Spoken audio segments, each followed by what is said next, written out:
Welcome to Buckeyes Tomorrow Morning for Wednesday, June 24th. I'm your host, Tom Orr. The Ball State game in 73 days, the game against Michigan in 157 days. Thanks to our friends at Jeff Ruby's Columbus, the award-winning upscale steakhouse in downtown Columbus, named one of the top 50 steakhouses in America by Food Network. Just go to jeffruby.com/Columbus or scan the convenient QR code on your screen right now to check out the menu and make a reservation today. All right. So we start every single one of these shows with a countdown to whatever Ohio State's next game is and the countdown to the Michigan game. That is something we've done since we started this show a million years ago. So why do we do that? Well, that all goes back to a speech given by a James Patrick Tressel in January of 2001, where he got up at the Schottenstein Center at halftime of an Ohio State basketball game against Michigan and gave a speech that was, a nice speech. Everyone kind of remembered it.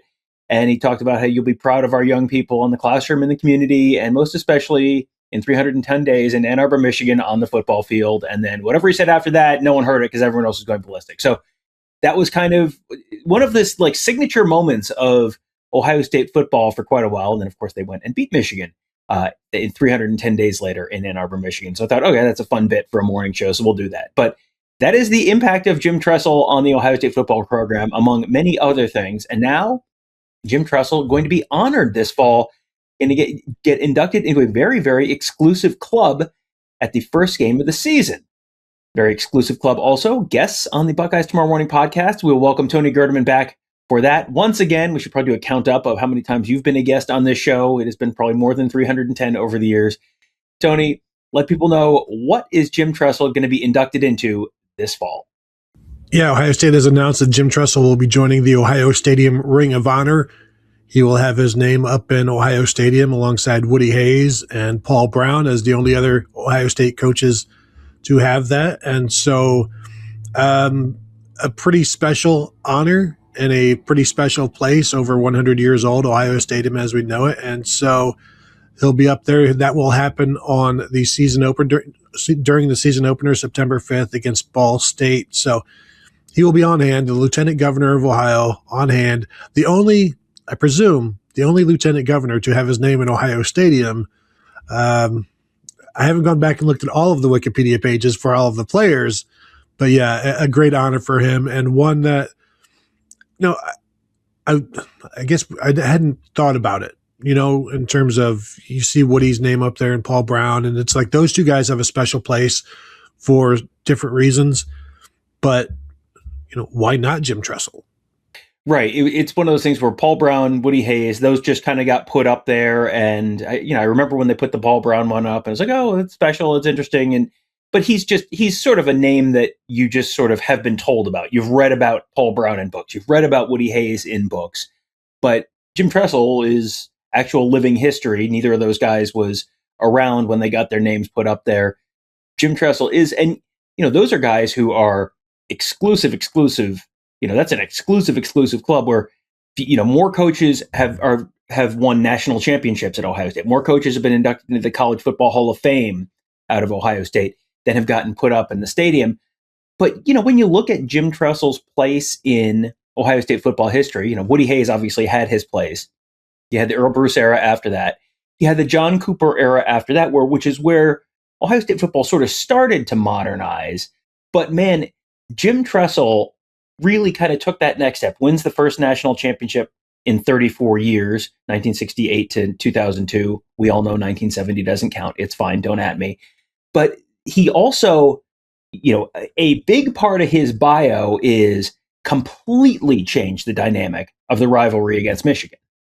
100%, going from 2-10-1 under John Cooper to 9-1 under Jim Tressel, and gave Ohio State fans such an air of ownership over Michigan that sometimes the wins, not that they lost meaning, but that they became a little bit of assumed and presumed and not taken for granted maybe, but just turned something that seemed so frustrating and so bewildering to something that was nature is healing type of thing, that whole thing. But then went beyond that and Miracle Grow all over this thing. And Ohio State went and just won games that they sometimes shouldn't have, and were able to, like the 2005 game at Michigan, being down, I don't know, 11 points or something in the last 9 points in the fourth quarter. Yep. Yeah, and we're able to have 2 drives there at the end. The 2004 game in Ohio Stadium, where the 2014 was not very good, and they went and had a comfortable win against Michigan.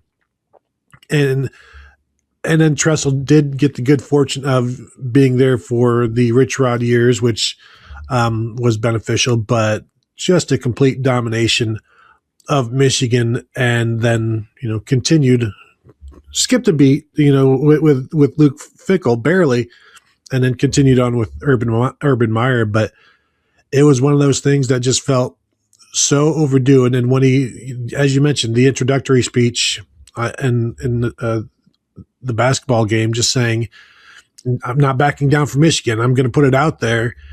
And it was something that everybody wanted to hear, and everybody bought in. Not unlike Curt Cignetti, where people just bought in without seeing anything.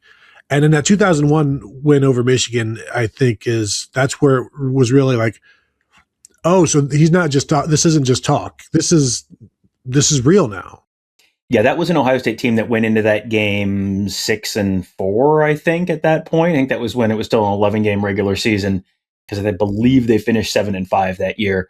But yeah, they went in like 6-4, and Michigan was not a great Michigan team, but they were a pretty good Michigan team. And Ohio State had not won in Ann Arbor since 1987 at that point. And they go up there, and Jonathan Wells scores 3 touchdowns in the first half, and they have that bad snap past Jermaine Gonzalez, and it's 23-0 at halftime. And that is, as surprised as I have been by a halftime score. I was there. I was on the roof of the press box, kind of looking around like, what is going on? This is not what I had been to the previous couple trips to Ann Arbor as a student, and it was like, this has not been my prior experience in the greater Ann Arbor area in terms of Ohio State football. So yeah, it was a big change there.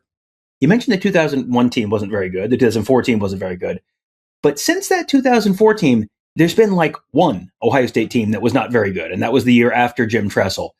Other than that, John Cooper certainly raised the national status of the program and turned it from, sort of faded former power at the end of the Earl Bruce era and the start of the Cooper era to, okay, back to national power. They finished number 2 in the country a couple times, 96 and 98. But then you'd have the bad years too. 99, they had a bad year. 2000, they had a bad year. Since 2004, they really, other than the 1 year in 2011, have just not had a bad year. It feels like that was sort of Jim Tressel. So, I mean, not just by sheer force of will or great coaching, it was sort of the program on the whole. He sort of really modernized it in a way where it sort of drought-proofed almost the Ohio State football team.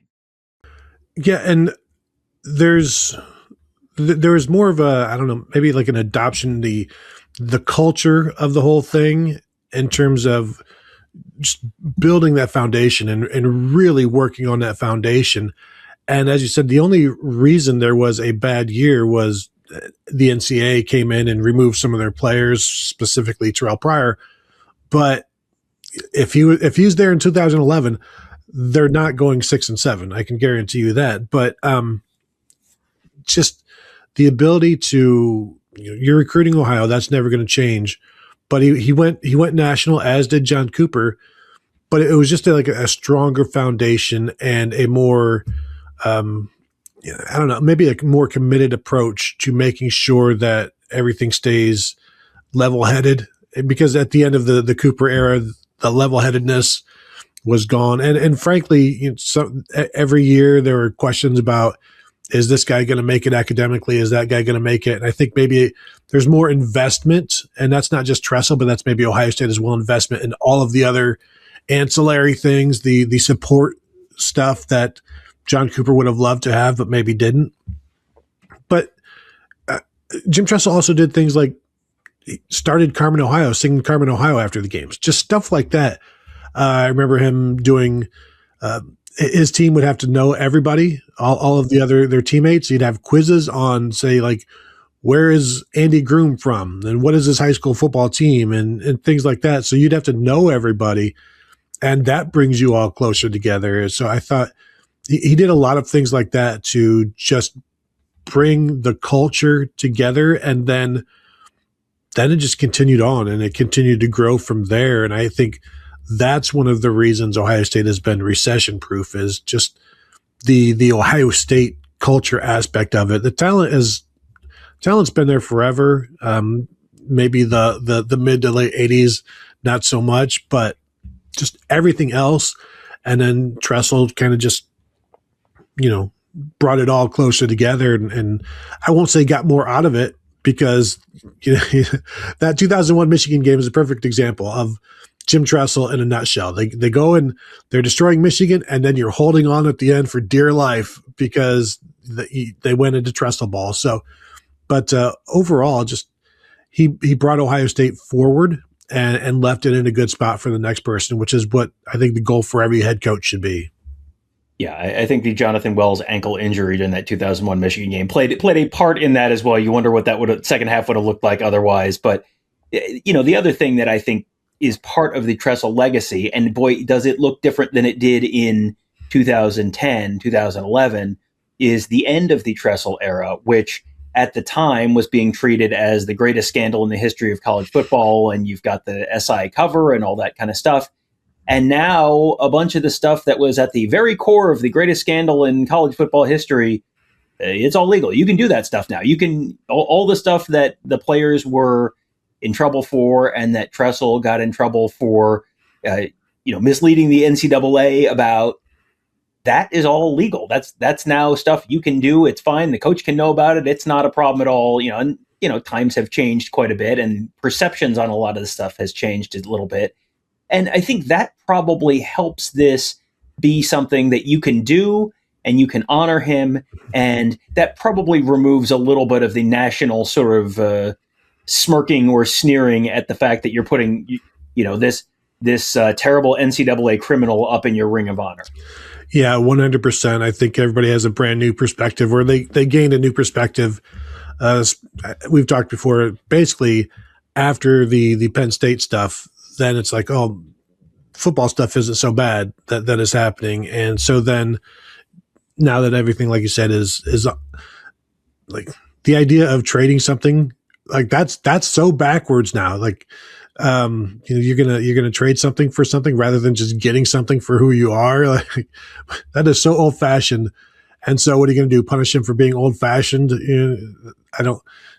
Driving his Model T Ford around town and it's too loud and it's too slow, so you pull him over. Like, I think all of that is,